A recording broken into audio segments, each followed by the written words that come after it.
तो अब हम देखते हैं इसका question number 4। A coin is tossed 5 times, what is the probability that head appears. मतलब एक कॉइन को 5 बार उछाला जाता है आपका और उस पर हेड आए in even number of times, मतलब उस पर even number of times head आए, इस बात की प्रोबेबिलिटी बताइए। An odd number of times you may regard zero as an even number. तो जीरो को हमें इवन नंबर लेना है एंड इसके लिए हमें सॉल्व करना है। तो यहाँ पर मैं मान लेता हूँ that is question number 4, let P denotes the probability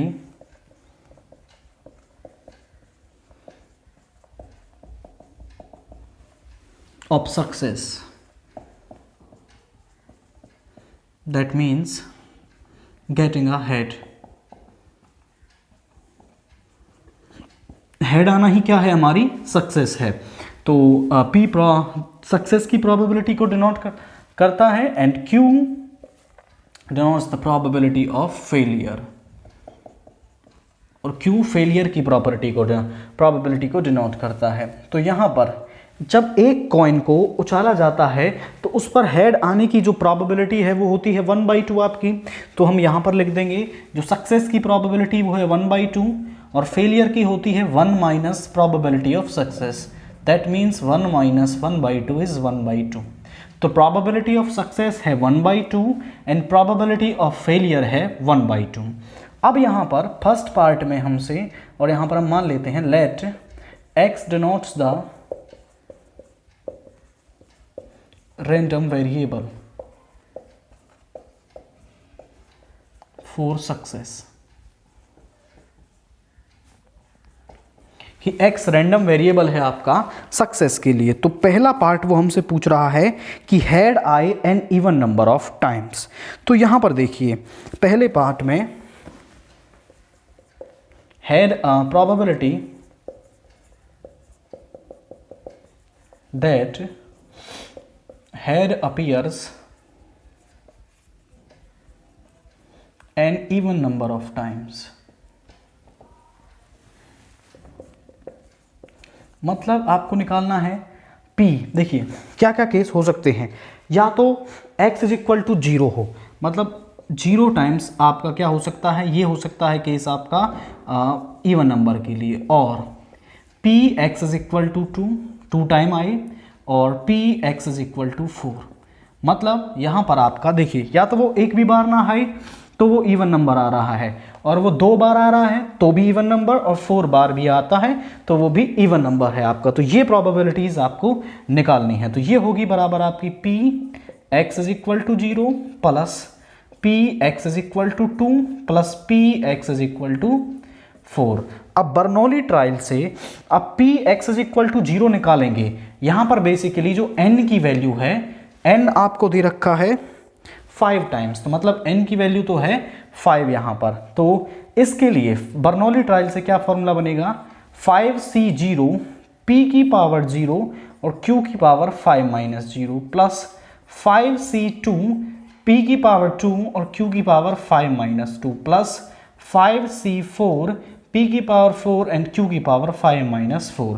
और p और q दोनों की वैल्यू आप पुट करेंगे यहाँ पर, तो 5c0 होगा 1 इंटू p की पावर 0 मीन्स 1/2 की पावर 0 मल्टीप्लाई q है 1/2 तो 1/2 की पावर 5 प्लस 5c2 को जब हम कैलकुलेट करेंगे तो ये आएगा आपका 10। कितना मिल रहा है 10, और यहाँ पर 1/2 की पावर 2 और मल्टीप्लाई 1/2 की पावर 3। 5c4 जो है वो आपका हो जाएगा 5 एंड यहाँ पर 1/2 की पावर 4 इंटू 1/2 की पावर 1। ध्यान से देखें यहाँ पर 1/2 की पावर 5, यहाँ पर भी 1/2 की पावर 5 और यहाँ पर भी 1/2 की पावर 5। तो तीनों में से मैं 1/2 की पावर 5 कॉमन ले सकता हूँ। यहाँ पर बचा 1, यहाँ पर 10 एंड यहाँ पर 5, और 1/2 की पावर 5 को जब आप सॉल्व करेंगे तो ये 16 हो गया, नीचे आएगा 32। दैट मीन्स इसकी वैल्यू क्या आ गई है 1/2 आ गई है आपकी।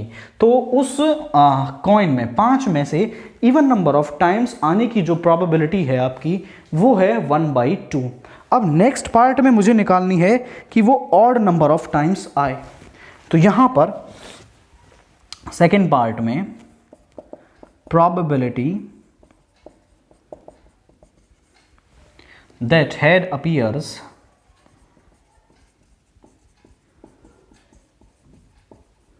odd number of times.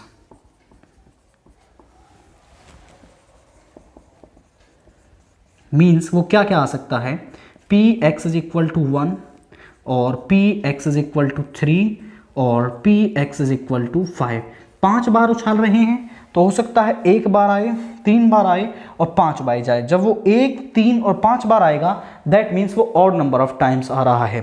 तो इनकी ही वैल्यूज आपको निकालनी है। ये बराबर हो जाएगा P X is equal to 1 plus P X is equal to 3 plus P X is equal to 5। अब यहाँ पर P X is equal to 1 मतलब 5c1 और 1/2 की पावर 1 एंड 1/2 की पावर 5 माइनस 1 प्लस यहाँ पे आ जाएगा 5c3 1/2 की पावर 3 एंड 1/2 की पावर 5 माइनस 3 प्लस 5c5 1/2 की पावर 5 एंड नेक्स्ट 1/2 की पावर 0 होगी, उस वो 1 बन जाएगी, उसको लिखे या ना लिखे कोई फ़र्क नहीं पड़ता है। यहाँ पर भी 1/2 की पावर 5 है, यहाँ पर भी और यहाँ पर भी। टोटल में से आप 1/2 की पावर 5 कॉमन ले सकते हैं। इसको आप डायरेक्टली नीचे 2 की पावर 5 भी लिख सकते हैं। 5c1 क्या बन जाएगा आपका, 5 बन जाएगा प्लस 5c3 को जब आप कैलकुलेट करेंगे तो ये वैल्यू आपको मिलेगी नीचे 3, 2, 1। तो यहाँ पर 3 से 3, 2 से 2 तो 10 कितना आ रहा है, ये 10 आया है प्लस 5c5 क्या हो जाएगा आपका, ये हो जाएगा 1। दैट मीन्स यहाँ पर कितना आ गया 16 और नीचे 32, ये आई है वैल्यू 1/2। तो मतलब ऑड नंबर ऑफ टाइम्स आने की जो प्रोबेबिलिटी है आपकी वो क्या है, वो है 1/2। इसको आप डायरेक्टली भी निकाल सकते थे, वो आपकी आ जाती यहाँ पर p odd number of times की जो प्रोबेबिलिटी है वो होती 1 माइनस p इवन, और p इवन आने की प्रोबेबिलिटी थी 1/2, तो ये भी कितनी आ जाती है आपकी 1/2। तो इस मेथड से भी आप इसमें प्रोसीड कर सकते थे, बट मैंने आपको मेथड भी बता दिया है कि किस तरीके से यहाँ पर प्रोबेबिलिटी 1/2 आई है आपकी। तो इसके साथ हमने क्वेश्चन नंबर 4 को फिनिश कर लिया है। अब हम देखते हैं इसका क्वेश्चन नंबर 5। तो क्या दे रखा है हमें, 8 कॉइन्स आर थ्रोन साइमल्टेनियसली, मतलब 8 कॉइन्स को फेंका जाता है। Find the chance of obtaining eight least 6 heads, मतलब कम से कम 6 हेड आए, इस बात की प्रोबेबिलिटी हमें बताइए। तो यहाँ पर हम मान लेते हैं question number 5, let P denotes the probability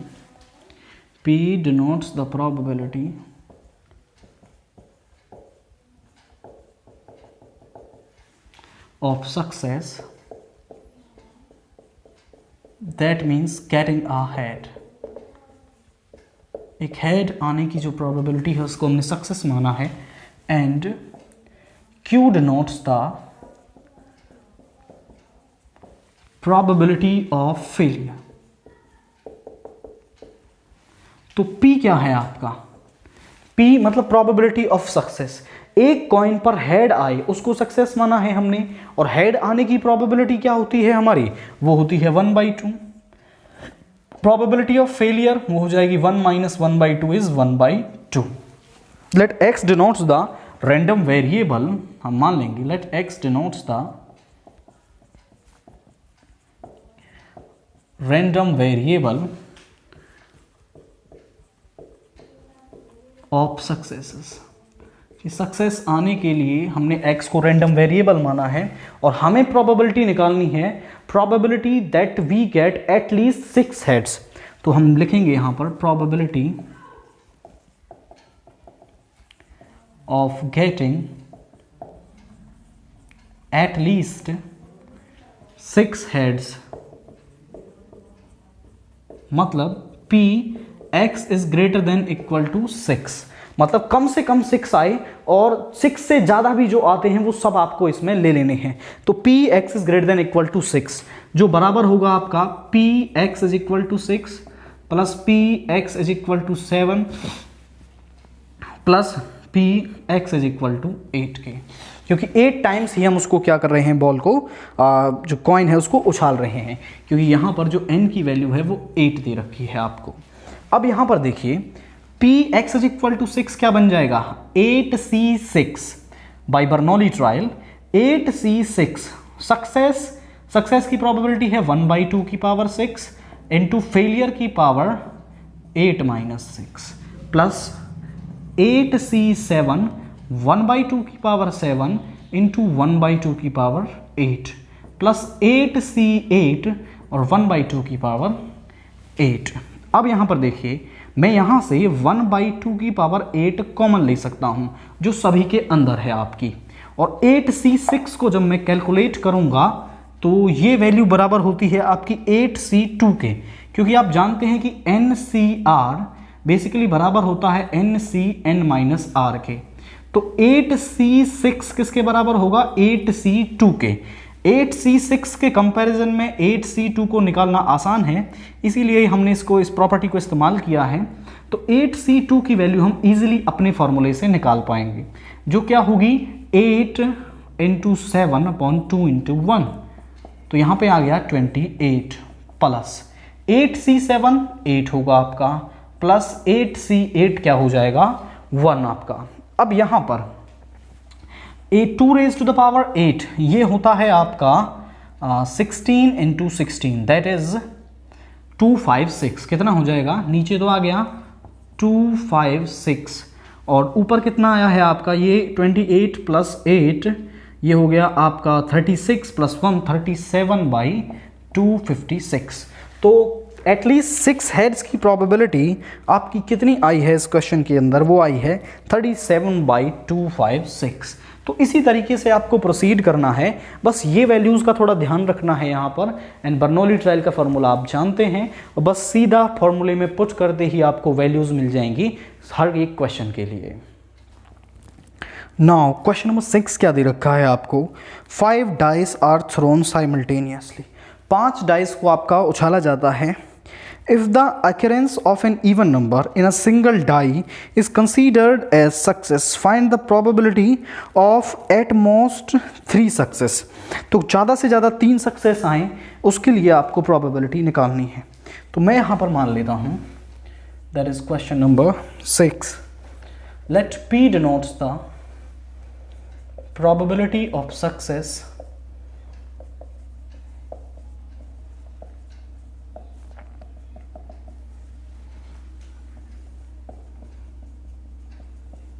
that means getting, किस चीज़ को सक्सेस माना है, 3, 4 और 5, 3, 4 और 5 and Q denotes the probability of failure, अब यहाँ पर ध्यान से देखिए, सक्सेस की प्रोबेबिलिटी निकाल रहे हैं। एक डाइस पर टोटल आपके जो एलिमेंट्स आ सकते हैं वो 6 होते हैं, ये हैं आपके 1, 2 और 3 हैं, तो सक्सेस की प्रोबेबिलिटी क्या हो गई 1/2 आ गई है आपकी। एंड फेलियर की जो प्रोबेबिलिटी है वो होती है 1 minus probability of success, and that is equal to 1 minus 1/2 is equal to 1/2। तो प्रोबेबिलिटी ऑफ सक्सेस आई है 1/2 एंड प्रोबेबिलिटी ऑफ फेलियर आई है 1/2। Let x denotes the random variable of success, कि x जो रैंडम वेरिएबल है वो success के लिए है आपका। तो आपको निकालना है probability of getting probability of at most 3 success. At most 3 success के लिए आपको प्रोबेबिलिटी निकालनी है, प्रोबेबिलिटी ऑफ एटमोस्ट 3 सक्सेस। अब ध्यान से देखिए, वो होगी कि ज़्यादा से ज़्यादा आपकी 3 सक्सेस आए, तो ज़्यादा से ज़्यादा 3 और उससे कम वाले भी आपको सभी ले लेने हैं। अब यहाँ पर ध्यान से देखिए, P x is less than 3 किसके बराबर होगा, वो होगा P x is equal to 0 plus P X is equal to 1 plus P X is equal to 2 plus P X is equal to 3। तो ये सभी वैल्यूज़ आपको कैलकुलेट करनी होंगी। बट हमने एक सिंपल फार्मूला भी आपका देखा था कि यहाँ पर P X is equal less than 3 को आप ऐसा भी लिख सकते हैं, यहाँ पर x इक्वल है तो 1 minus P X is greater than 3, क्योंकि हम जानते हैं कि P X is equal to 0 से P X is equal to 5 तक सभी की जो प्रोबेबिलिटी डिस्ट्रीब्यूशन है उसका सम 1 होगा। अब यहाँ से मुझे P X is equal to 3 तक वाले इधर रख लेने हैं और P X is equal to 4 और एक्स इज इक्वल टू 5 इस तरफ चले जाएंगे। तो यहां से मैंने वही तो किया है कि यहां पर है 1 minus P X is greater than 3। अब x इज ग्रेटर देन 3 क्या होता है, ग्रेटर देन 3 4 आएगा plus P X is equal to 5। तो इस तरीके से आप अब देखिए यहां पर तो आपको 4 की वैल्यूज निकालनी होती, बट यहां पर केवल 2 की वैल्यूज निकालनी है। तो सिंपल हो गया है ना यहां पर। तो हम इस मेथड से प्रोसीड करेंगे आगे। 1 minus P X is equal to 4 क्या हो जाएगा आपका, वो हो जाएगा 5c4 1/2 की पावर 4 एंड 1/2 की पावर 1 है यहाँ पर, plus 5c5 1/2 raise to the power 5। अब यहाँ पर देखिए 5c4 तो हो जाएगा 5, मैं इसमें से 1/2 की पावर 5 कॉमन ले सकता हूँ। यहाँ पर 5c4 हो गया 5 प्लस 5c5 होगा 1 आपका। 2 की पावर 5 जो है वो होता है 32, तो यहाँ पे आएगा 6/32। एलसीएम क्या आया है 32 माइनस 6 दैट मीन्स यहाँ पर आ गया 28/32। 2 से 14 एंड 16 ये आया 7 एंड 8। तो प्रोबेबिलिटी क्या आई है आपकी, that is 7/8। Means question number 6 के लिए जो प्रोबेबिलिटी है वो है आपकी यहाँ पर दे रखी है 13/16। दैट मीन्स यहाँ पर एग्जैक्टली यहाँ पर जो 32 माइनस 6 है वो आएगा आपका 26/32। जब 2 से इसको कैंसिल करेंगे तो ये आएगा 13/16 और यही आपको आंसर दे रखा है। तो हमने क्या किया है बेसिकली, बस ये एक स्टेप नया था यहाँ पर कि P X is less than 3 को हमने लिख लिया है 1 minus P X is greater than 3, और ये काम हम पहले से ही करते आ रहे हैं आपके क्वेश्चंस में। अब हम देखते हैं इसका क्वेश्चन नंबर 7। अब यहाँ पर क्वेश्चन नंबर 7 क्या दे रखा है हमें, 5 dice are thrown simultaneously if the occurrence of 3, 4, 5 in a single die is considered as a success, find the probability of at least 3 success. तो ध्यान से देखिए, ये सेम यही क्वेश्चन है आपका। आप इसे कह सकते हो कि ऊपर वाला पार्ट सेम है, बस ये जो नीचे ये पूछ रखा है ये थोड़ा अलग पूछ रखा है। उसमें सक्सेस सेम है, फेलियर सेम है, इवन आपके जो ड्राज हैं मतलब 5 टाइम्स n की जो वैल्यू है वो भी इसमें 5 दे रखी है। तो क्वेश्चन नंबर 7 में बस क्या चेंज आने वाला है, यहाँ पर आपकी जो प्रोबेबिलिटी पूछी है वो अलग है। प्रोबेबिलिटी हम वही निकाल देंगे, केवल प्रोबेबिलिटी ऑफ, यहाँ पर क्या लिखा हुआ है, probability of at least 3 success, probability of getting at least 3 success.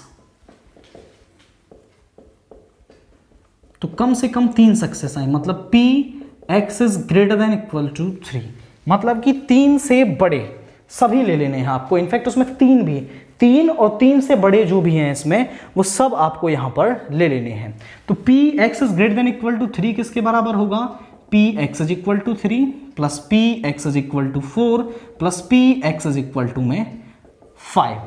अब इन सब की वैल्यू बाई बर्नौली ट्रायल क्या आ जाएगी, 5c3।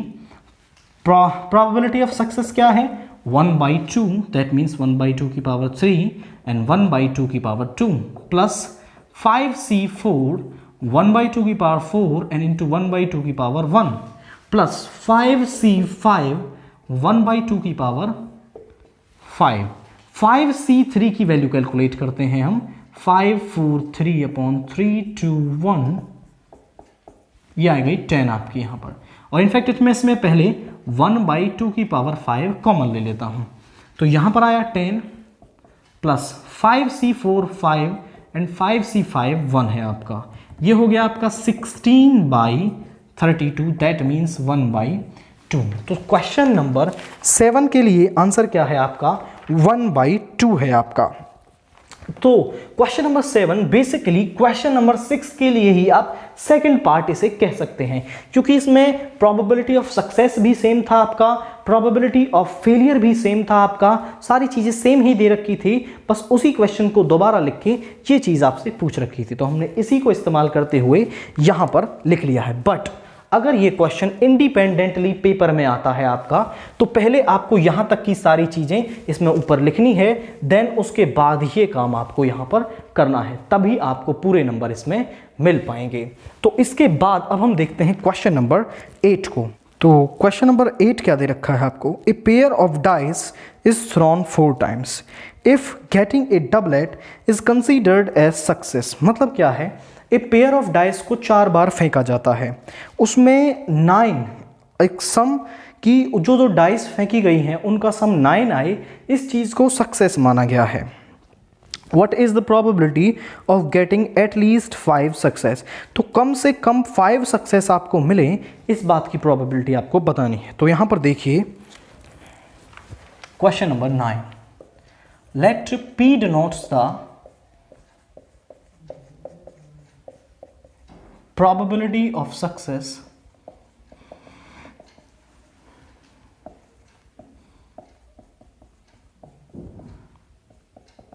that means a sum of 9, a total of 9 आपको मिले, and Q denotes the probability of failure। तो यहां पर देखिए भाई सम ऑफ 9 के लिए जो सेट मिलेगा वो आपको क्या क्या एलिमेंट्स वहां पर मिलेंगे। तो अब देखिए सम ऑफ 9 मिलता है 3,6 पर, 4,5, 5,4 एंड 6,3। अगर ये एलिमेंट्स आपके वहां पर आते हैं तो ही आपको क्या मिलेगा? सम ऑफ 9 मिलेगा। इसके अलावा कोई भी ऐसा पेयर नहीं है आपका जिसमें आपको सम ऑफ 9 मिलेगा। तो यहां पर प्रोबेबिलिटी ऑफ सक्सेस क्या हो जाएगी हमारी? टोटल एलिमेंट्स इसमें 36 होते हैं, हमारा जो सक्सेस के लिए सेट है उसमें 4 हैं आपके, तो that means probability of success क्या हो गई? 1/9 हो गई है आपकी। एंड प्रोबेबिलिटी ऑफ फेलियर क्या होती है? वो होती है 1 - P, दैट मीन्स 1 - 1/9 इज 8/9। तो प्रोबेबिलिटी ऑफ सक्सेस हमने निकाल ली, प्रोबेबिलिटी ऑफ फेलियर हमने निकाल ली है।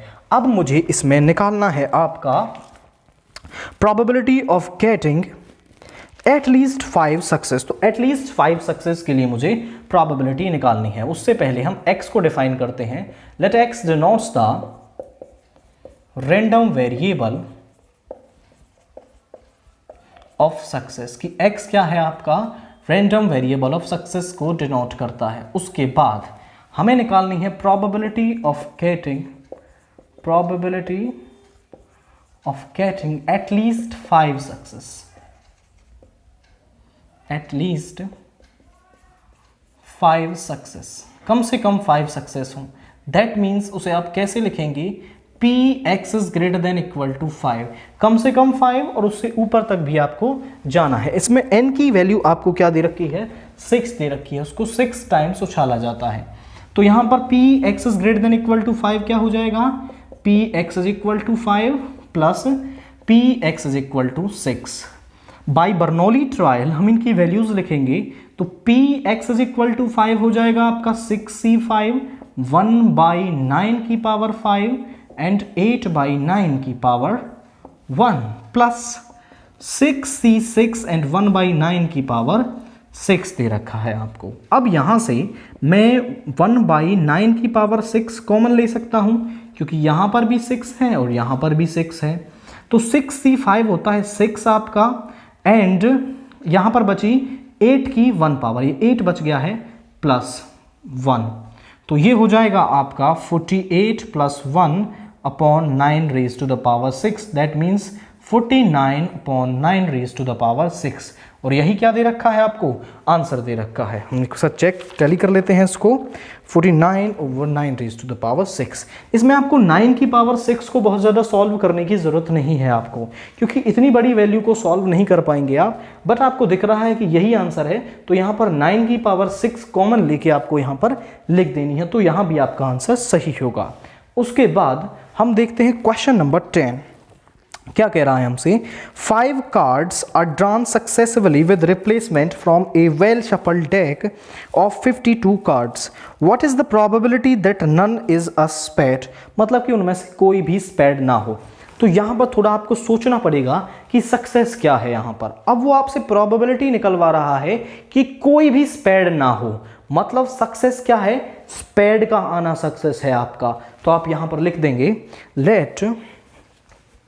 यहाँ पर लिख लेते हैं हम क्वेश्चन नंबर 10 को, late P denotes the probability of success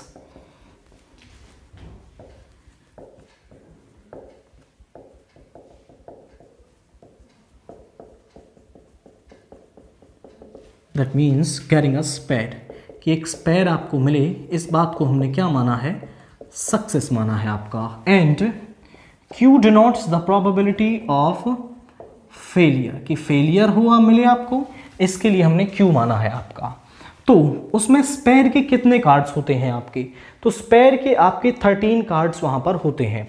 तो 13 स्पेयर के हैं, टोटल होते हैं 52, दैट मीन्स 1/4। तो प्रोबेबिलिटी ऑफ सक्सेस है 1/4 एंड प्रोबेबिलिटी ऑफ फेलियर क्या हो जाएगी आपकी, वो हो जाएगी 3/4।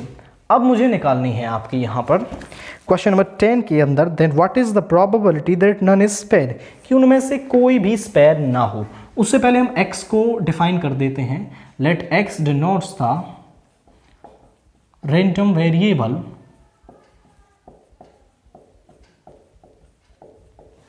Of success. सक्सेस के लिए रैंडम वेरिएबल क्या है आपका, x है। तो px इज इक्वल टू 0 हमें निकालना है probability of getting probability that none is a spade, कि उनमें से एक भी स्पेड ना हो आपका। That means px is equal to 0 निकालना है आपको, क्योंकि x क्या है, रैंडम वेरिएबल है, सक्सेस का होना, तो यहाँ पर px इज इक्वल टू 0 आपको निकालना है। तो px इज इक्वल टू 0 की वैल्यू क्या होगी, बाई बर्नौली ट्रायल। तो बर्नौली ट्रायल से px इज इक्वल टू 0 होगा। यहाँ पर कितनी बार उछाला जा रहा है इसे, यहाँ पर टोटल हम देखें तो 5 कार्ड्स निकाले गए हैं। दैट मीन्स n की वैल्यू क्या है, 5 है। तो 5C0 प्रोबेबिलिटी ऑफ सक्सेस है 1/4 की पावर 0 एंड 3/4 की पावर क्या है आपकी, यहाँ पर है 5। 5C0 होता है 1 एंड 3 की पावर 5 ये हो जाएगी आपकी, इसको भी कैलकुलेट करेंगे हम, 4 की पावर 5। तो यहाँ पर इसको जब सॉल्व करेंगे आप तो ये हो जाएगा 9981/3, तो ये हो गया 243। तो ऊपर वैल्यू आई है 243 और नीचे वैल्यू आई है आपकी 256 × 4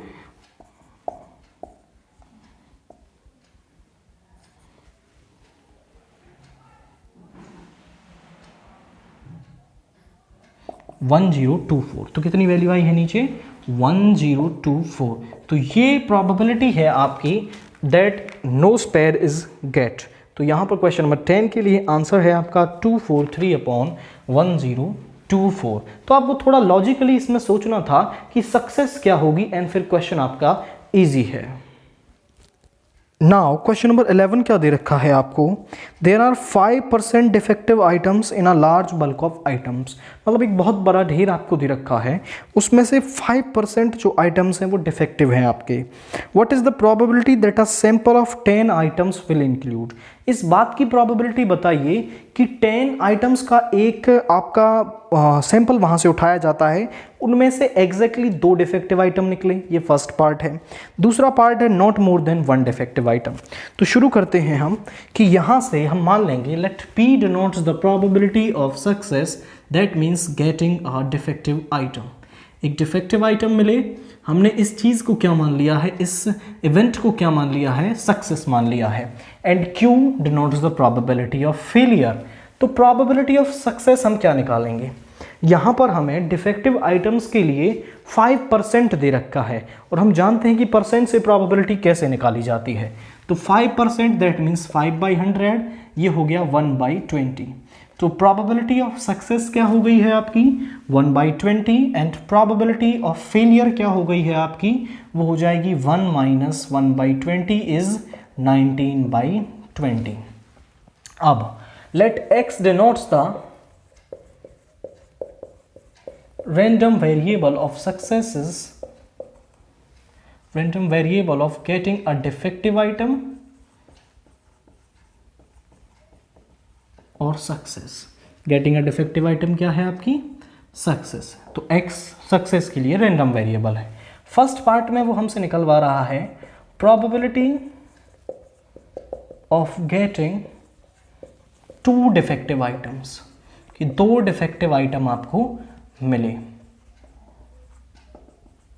दैट मीन्स वो आपसे निकलवा रहा है Px = 2, जहां पर n = 10 है, क्योंकि 10 आइटम्स हम वहां से निकाल रहे हैं तो n की वैल्यू 10 है। तो बाई बर्नौली ट्रायल Px = 2 क्या हो जाएगा, वो हो जाएगा 10c2 एंड 1/20 की पावर 2 एंड 19/20 की पावर क्या है आपकी यहाँ पर 10 - 2 दैट मीन्स 8 है।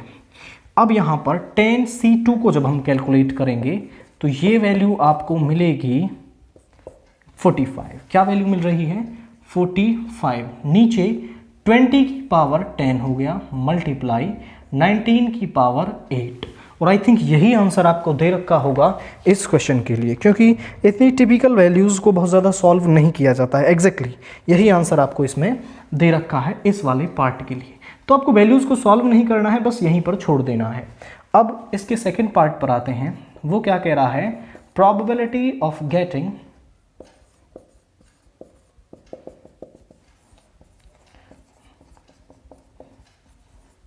not more than 1 defective item, not more than 1 defective item, यही दे रखा है not more than 1 defective item, या फिर आप इसको और भी बोल सकते हैं at most 1 defective item।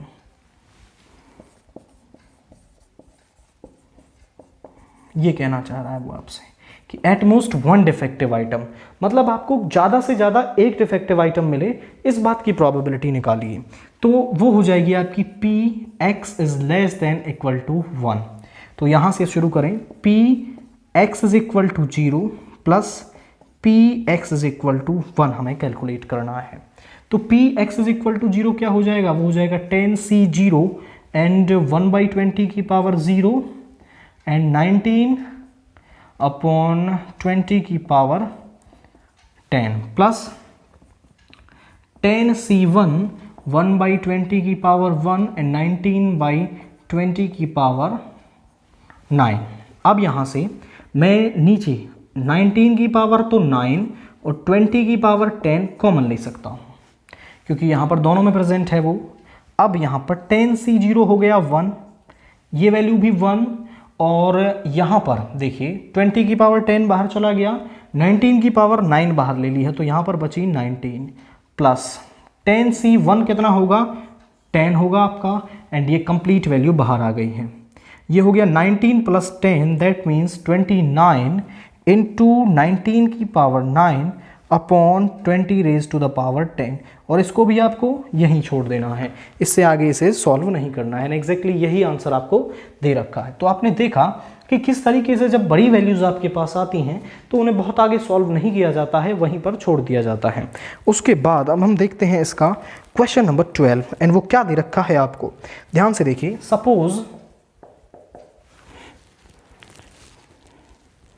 Suppose that 90% of people are right-handed. What is the probability that at most 6 of a random sample of 10 people are right-handed? मतलब क्या है कि यहाँ से 90% पीपल जो है वो right-handed हैं आपके। अब इसमें से कि 10 पीपल्स का एक सैंपल उठाया जाता है, उसमें ज़्यादा से ज़्यादा 6 right-handed हों, इस बात की probability आपको बतानी है। That means getting a man right-handed is considered as success। तो हम यहाँ पर लिख देंगे let P denotes the probability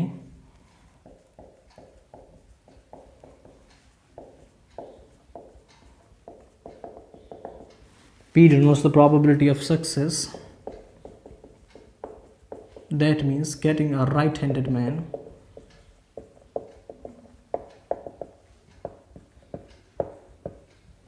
एक right-handed man मिले, इसको हमने success माना है. And Q denotes the probability of failure. ध्यान से देखिए, P क्या दे रखा है आपको कि 90% right-handed है. That means 90/100, that means 9/10 is probability of success and probability of failure is 1/10. And मुझे क्या निकालना है यहाँ पर? मुझे निकालना है इसमें what is the probability that at most 6 of a random sample of 10 people are right-handed. तो यहाँ पर देखिए, let x denotes the random variable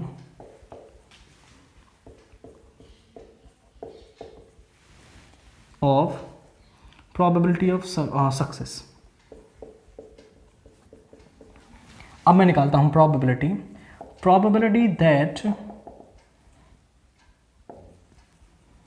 क्या निकलवा रहा है वो आपसे, at most 6 are right-handed. At most 6 are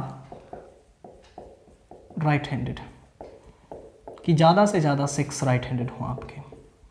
that means आपको निकालना है Px is less than equal to 6. अब यहाँ पर देखिए n की वैल्यू आपको इसमें दे रखी है 10. तो यहाँ पर आपको Px is equal to 0 plus Px is equal to 1, total 7 values calculate करनी होंगी. बट आप Px is less than equal to 6 को आप ऐसा भी लिख सकते हैं 1 minus Px is greater than equal to 6.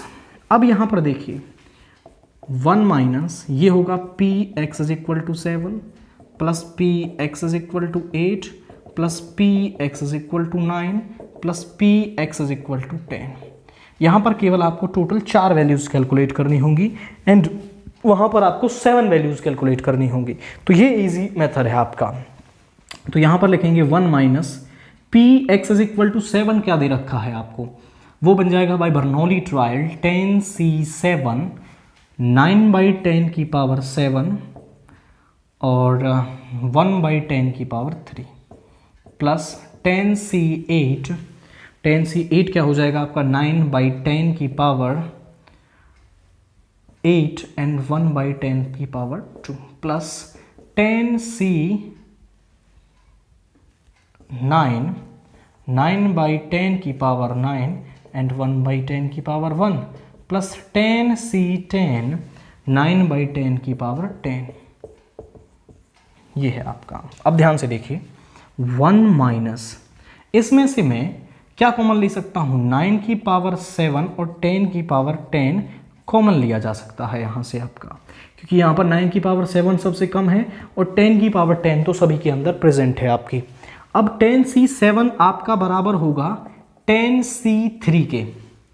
तो यहाँ से क्योंकि NCR बराबर होता है NCN माइनस R, अब यहाँ से 10c3 की वैल्यू कैलकुलेट करें, वो होगी 3 इंटू 2 इंटू 1, ये हो गया 120 आपका. कितना 120 प्लस 10c8 बराबर होगा आपका 10c2 के, और 10c2 की वैल्यू क्या होगी 10 इंटू 9.2 इंटू 1 दैट मीन्स 45, और इंटू में यहाँ पर एक 9 की पावर भी बची है प्लस 10c9 आपका 10 के बराबर होगा, और यहाँ पर 9 की पावर बची है 2 दैट मीन्स 81 प्लस 10c10 1 होगा एंड वहाँ पर 9 की पावर 3 बची है दैट मीन्स आपका बचा है वहाँ पर 729. अब यहाँ पर देखिए 1 minus 9 raise to the power 7 and 10 raise to the power 10, इन सभी को जब आप कैलकुलेट करेंगे तो यहाँ पर वैल्यू आपको मिलेगी 120 एंड इसको जब एड अप करेंगे 405 810 एंड 729.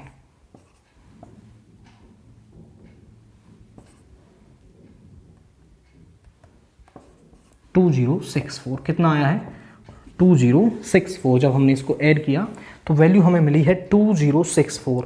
अब इसके बाद आप इसे यहीं पर भी छोड़ सकते हैं एंड क्वेश्चन नंबर 12 का जो आंसर है आपको वो दे रखा है 0.0 128 एग्जैक्टली। तो मतलब इसे आगे भी उसने सॉल्व किया है। ओके, तो मैं इसे आगे सॉल्व करके दिखाता हूँ। इसके लिए मुझे कैलकुलेटर की ज़रूरत पड़ेगी, अदरवाइज़ आप इसे जल्दी से भी सॉल्व कर पाएंगे, आप इसको थोड़ा टाइम लगेगा इसमें। तो 9 की पावर 7 देखिए 81 81 81 इंटू 9, यहाँ पर 2 4 6 और एक 7, तो 81 इंटू 81 इंटू 81 इंटू 9। जब हमने इस 9 की पावर 7 को सॉल्व किया तो वो आई है आपकी, मैं लिख देता हूँ 4782969 into 2064 upon 10 raise to the power 10, और ये इसके नीचे ही है केवल। अब इन दोनों की मल्टीप्लाई करते हैं हम, इनटू में 2064, ओ ये बहुत बड़ी वैल्यू आ रही है आपकी यहाँ पर, 1 माइनस ये आया है 9872048016 and 10 raise to the power 10। अब यहाँ पर देखिए ये 10 की पावर 10 है, मतलब 10 जीरोज़ प्रेजेंट हैं आपके नीचे, तो इसको गिन लेते हैं हम 1 2 3 4 5 6 7 8 9 10।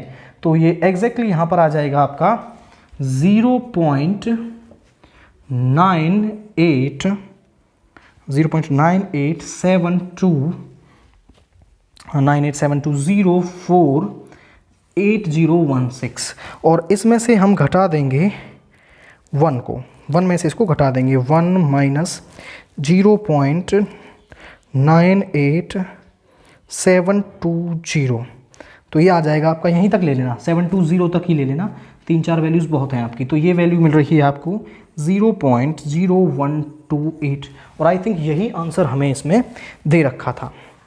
एक बार फिर से टैली कर लेते हैं हम इसको, 0.0128 एग्जैक्टली यही आंसर आपको दे रखा है। तो देखिए आपको थोड़ा समय ज़रूर लगेगा इसमें, बट आप वैल्यू को निकाल सकते हैं। अब एग्ज़ाम में तो आपके पास कैलकुलेटर होगा नहीं, और इतनी बड़ी कैलकुलेशन को करने में 2 क्वेश्चंस का समय लग जाएगा आपका। तो इसमें आप क्या करेंगे कि इसको आप यहीं पर छोड़ देंगे। अब जो टीचर्स आपके होंगे वो इसको यहाँ पर भी सही करेंगे, आपका कोई नंबर नहीं कटेगा इसमें, यहाँ पर भी आपको पूरे मार्क्स इस क्वेश्चन के लिए मिलेंगे, क्योंकि इतनी बड़ी कैलकुलेशन वो समझते हैं कि कर पाना एग्जाम के टाइम में पॉसिबल ही नहीं होता है। तो आप यहाँ छोड़ेंगे तो भी आपका क्वेश्चन एग्जैक्टली राइट है।